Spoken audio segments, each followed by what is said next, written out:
আসসালামু আলাইকুম। রমজান আত্মশুদ্ধি, সংযম এবং সফলতার মাস। রমজান মাস শুধু রোজা রাখার মাস নয়, বরং এটি আত্মশুদ্ধি, সংযম এবং আল্লাহর সান্নিধ্য লাভের এক অনন্য সুযোগ। এটি এমন এক মাস যখন মানুষ তার নফসের বিরুদ্ধে যুদ্ধ করে, পাপমুক্ত জীবনের দিকে ধাবিত হয় এবং তাকওয়ার পথে অগ্রসর হয়। রমজান হল এক প্রশিক্ষণকাল যা আমাদের জীবনের সব ক্ষেত্রে ইতিবাচক পরিবর্তন আনার সুযোগ দেয়। আসুন এই পবিত্র মাসের শিক্ষা, উপকারিতা ও অনুপ্রেরণামূলক দিকগুলো গভীরভাবে অনুধাবন করি। রমজান মাস আল্লাহর পক্ষ থেকে আমাদের জন্য এক বিরাট নিয়ামত। এই মাসেই আল্লাহ তাআলা পবিত্র কোরআন নাজিল করেছেন, যা মানবজাতির পথ নির্দেশনা ও আলোর মশাল। আল্লাহ তাআলা বলেন, রমজান মাস হলো সেই মাস যাতে কোরআন অবতীর্ণ করা হয়েছে, যা মানুষের জন্য হিদায়াত এবং সত্য পথ নির্দেশনার স্পষ্ট প্রমাণ। সূরা আল বাকারা আয়াত নম্বর 185। এই মাসের বিশেষ বৈশিষ্ট্য হল এতে রয়েছে লাইলাতুল কদর, যা হাজার মাসের চেয়েও শ্রেষ্ঠ। এই রাতের বান্দার তাকদীর নির্ধারণ করা হয়, গুনাহ ক্ষমা করা হয় এবং রহমতের দরজা উন্মুক্ত করা হয়। রমজান এমন এক মাস যেখানে প্রতিটি নেক আমলের প্রতিদান বৃদ্ধি করা হয়।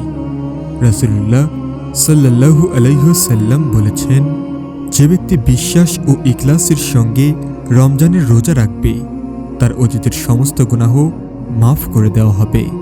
সহিহ বুখারী। রমজান আমাদের শেখায় কিভাবে নিজের নফসের উপর নিয়ন্ত্রণ আনতে হয়। সারাদিন অভুক্ত থাকার মাধ্যমে ধৈর্য ও সহনশীলতা তৈরি হয়, যা আমাদের জীবনকে আরও শৃঙ্খলাবদ্ধ করে। রমজান হলো এক প্রশিক্ষণ যেখানে আমরা আল্লাহর কাছে আরও বেশি ঘনিষ্ঠ হওয়ার সুযোগ পাই। কোরআন তেলাওয়াত, অধিক ইবাদত, দোয়া ও তওবার মাধ্যমে আমরা নিজেদের পাপমুক্ত করতে পারি। রমজান আমাদের সংযম ও নিয়ন্ত্রণের শিক্ষা দেয়। আমরা খাদ্য, পানীয়, মিথ্যা, গীবত, অহংকার সহ সকল ধরনের পাপাচার থেকে বিরত থাকি। রোজা রাখার মাধ্যমে আমাদের ধৈর্য বৃদ্ধি পায়। আমরা ক্ষুধা ও পিপাসা সহ্য করি। ধৈর্যের মাধ্যমে আল্লাহর সন্তুষ্টি লাভের চেষ্টা করি। রমজান শুধুমাত্র ইবাদতের মাস নয়, এটি আমাদের চরিত্র গঠনেরও মাস। আমাদের চিন্তাভাবনা, আচরণ ও নৈতিকতা গঠনের জন্য এটি এক অনন্য সময়। রমজান আমাদের শেখায় সত্যবাদিতা ও ন্যায়ের পথে চলতে। আমরা যদি সারা মাস সত্যবাদী হয়ে থাকি, তবে তা আমাদের সারা জীবনের জন্য অভ্যাসে পরিণত হতে পারে। রমজানে আমরা দরিদ্র ও অসহায়দের দান সদকা করি, যা আমাদের হৃদয়কে কোমল করে এবং উদারতা শেখায়। রমজানে রোজা রাখার ফলে আমাদের ধৈর্যশীলতা বাড়ে। আমরা রাগ কমাই, সহনশীলতা বৃদ্ধি করি এবং নম্রতার অনুশীলন করি। রমজানের শিক্ষা শুধু এই মাসে সীমাবদ্ধ রাখা উচিত নয়, বরং এগুলোকে আমাদের সারা জীবনের বাস্তবায়ন করা উচিত।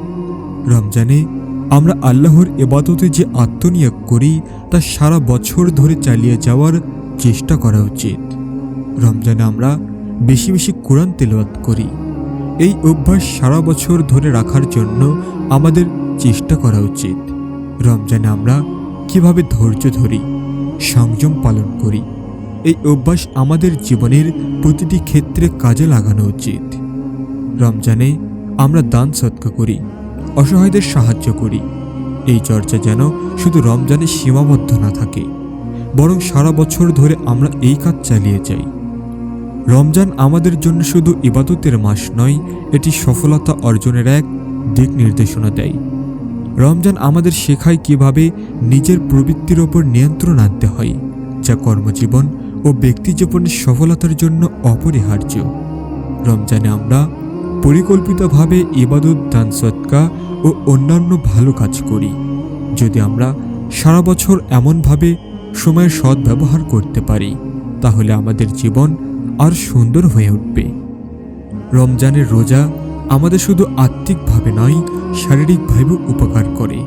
এটি আমাদের পরিপাকতন্ত্রকে বিশ্রাম দেয়, ওজন নিয়ন্ত্রণে রাখে ও রোগ প্রতিরোধ ক্ষমতা বাড়ায়। রমজান হলো আমাদের আত্মশুদ্ধির, সংযমের, দানশীলতা ও সফলতার মাস। এটা আমাদের এক বিশেষ প্রশিক্ষণ দেয়, যা সারা বছর কাজে লাগানো উচিত। আসুন আমরা রমজানের প্রকৃত শিক্ষা গ্রহণ করি এবং জীবনের বাস্তবায়ন করি। শুধু এই মাসেই নয়, বরং সারা জীবন আল্লাহর হুকুম মেনে চলার দৃঢ় সংকল্প করি। আল্লাহ আমাদের সকলকেই রমজানের পূর্ণ ফজিলত অর্জন করার তৌফিক দিন। আমিন।